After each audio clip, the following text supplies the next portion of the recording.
Michael Oren is with us, former Israeli ambassador to the United States. Ambassador, thank you very much for joining us. What do you want to tell us in this moment where we could get news any time now that these hostages could be released and a swap could happen?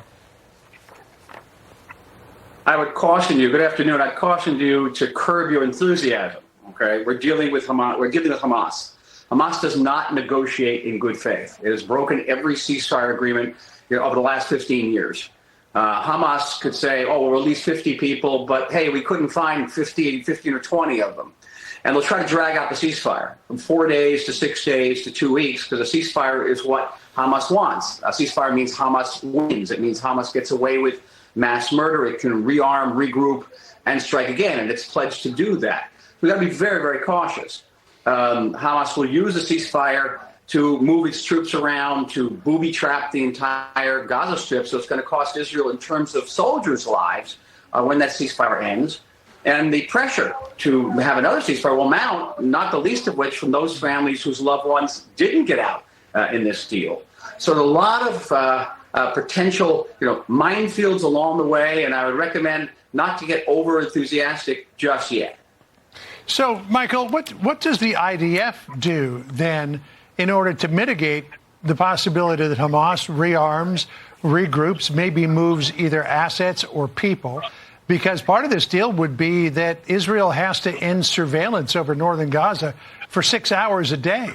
I mean, that just seems like don't look, because we're going to be doing bad things when you take those drones away. Why do you think Hamas doesn't want the drones? For precisely that reason.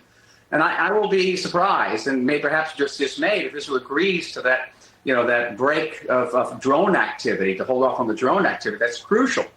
Remember, the drone activity is only going to show what's going on above the surface, not what's going below the surface, is where the major Hamas forces and terrorists are located, and there's 300 miles beneath the surface. They haven't been fighting that much above the surface. They come out once in a while and fire an RPG and ambush a patrol, but that's really about it.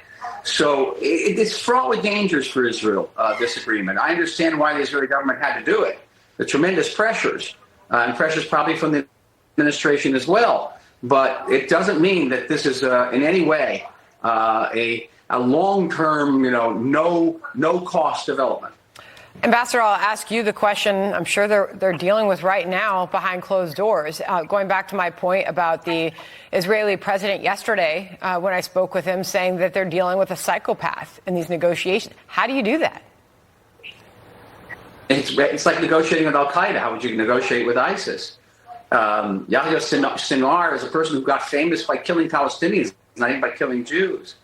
So the bottom line, we're all going to be delighted, more than delighted, to see these hostages come home reunited with their families.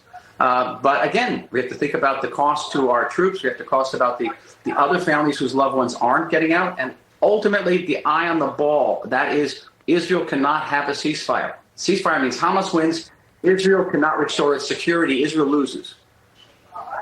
Michael Oren, it's always great to get your thoughts on things. Thank you for joining us. Appreciate it as we continue to watch the developing news. Thank you both. Good to see you again, Michael. Thank you. Thank you both.